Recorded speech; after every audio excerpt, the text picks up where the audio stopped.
Hi, I'm Dr. Park, and today I'm going to talk about the few of the important roles that I play as dad between my wife and my kids. As dads, we have many different roles in the family, but today I want to talk about a few examples that we can do to keep peace in the family. It kind of started when my kids were old enough to go to school. Some days I would come home happy to see my family, and then I see my wife distressed, sometimes in tears, and I would say, "What's the matter, babe?" And she said, "My kids hate me." And I said, "Why? Tell me about it." I asked my child, "How was your day today?" And all she had to say was, "Good." The problem is, she's so used to having a child always talking to her, telling her everything. And when they went off to school, they don't really tell her anything because they have friends at school. And when mothers ask a child, "How was your day?" they usually want to hear the whole course of the day, from on the way to school, how was the classes, and the test they took, and how great was the lunch that she packed for them, about her friends, and also on the way back home. So she started asking more questions, and a child thinks about it and say, "Really, there's nothing else." And then mothers go into investigation mode, and the child feels like she's trying to looking into their life, and then become very defensive.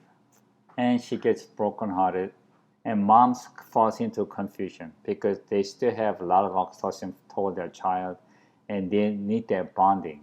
But as for a child, they're growing and they have different hormones in their body, so they need their independence, they need their friends. So then I would talk to my child. I would ask them, "Do you know that mom's heartbroken?" And they would always be very surprised and say, "Why? What happened?" And I would say, "Well, I think there's misunderstanding. She thinks that you don't care for her anymore because you have school and friends." And they say, "No, that's not true." And I tell them what happened today and why she was hurt. And they would always say, like, "I really couldn't think of anything else to tell her." And I would tell them, "Well, that happens to me too." So during the course of the day, I would make a mental note of interesting things that happened to me that day. So when I get home, I could share it with your mom.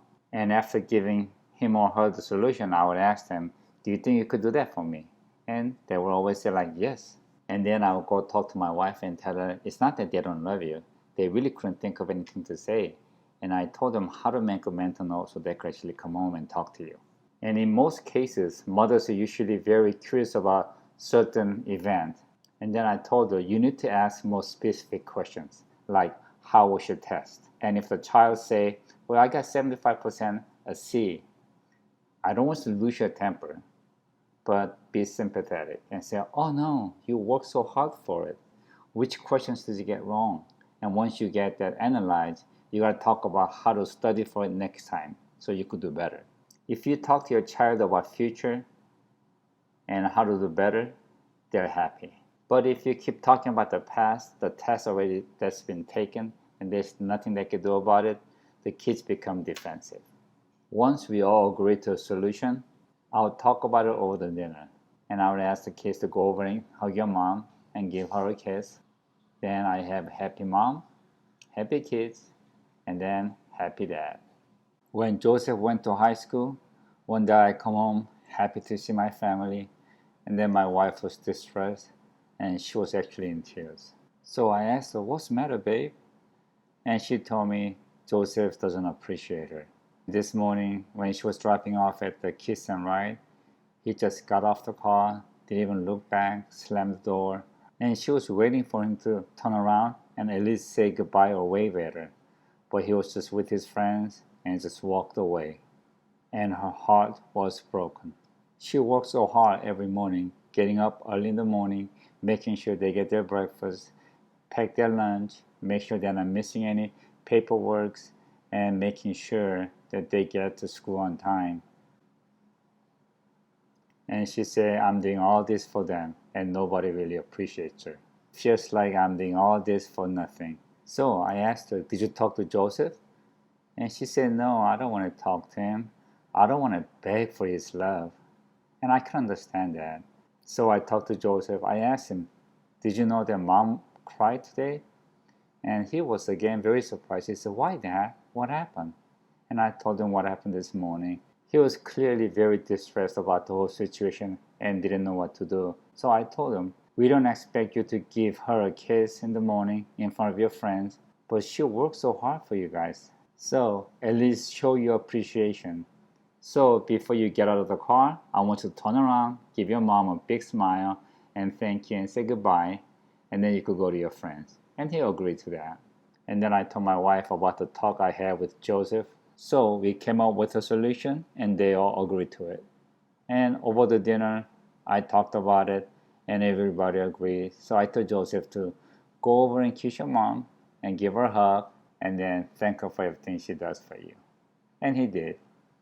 And we have happy mom, happy kids, happy dad, and peaceful home. When we drop off our first child, Rachel, at a college and coming back home, my wife was not ready to be separated with her child, and she was having a really hard time, but she wanted to drive. And on the way home, she started to cry like a baby, but she started to cry so hard, her contact lenses came off, and she just fell apart. So she pulled over, and I had to drive. After that, my wife would call or text her every day, and she'd be waiting for the response every day. And when she doesn't get nothing, she imagines the worst. I mean, the worst. And I had to stop her from thinking and calm her down and let her know if something happened, we'll be the first one that she will be calling. So don't worry. And she'll be sad thinking Rachel doesn't care for her anymore. And then she starts to have second thoughts about her. That's when I tell her, babe, you are the best. In fact, you are the best gift to us. After graduating college, you put your future on hold for us and you became a supermom. In fact, you are the key to our success and happy family. And then I'll talk to Rachel and let her know, I know you're busy in college, and sometimes answering the phone you might be thinking this might be a lengthy call. But if you're busy, just send your mom a text with a smiley face. Just let her know you're fine, and she'll be okay because that's all she's worried about. And then let her know that you love her and you appreciate her concern. And sure enough, my wife will get a phone call or a text, and I have happy mom, happy child, and happy dad.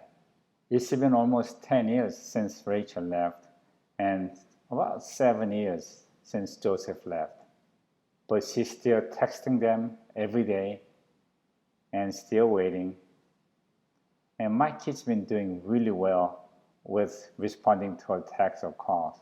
But once in a while, they get busy, and my wife worries again, and she comes to me, and I have to remind her, how many times did you call your mother when you were in college or when you were a young adult? And all this time that you worried, nothing bad has ever happened. And rarely, I still have to call my kids and let them know how mom is feeling. And sure enough, she gets a phone call or text, and we have a happy home again.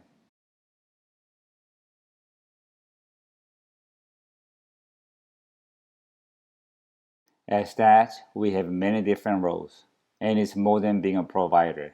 We have to notice the small things, pay attention, and understand the needs, and come up with a fair solution where everyone can agree to. Sometimes we have to act as a referee, a coach, and let them know they all matter, and really encourage them to do better. And we have power to tie the family with love, because we all know dads have superpower. All you have to do is use your power. If you like the video, give me a thumbs up, subscribe, and hit the bell, select the top, and you'll be notified with more great videos. Thank you.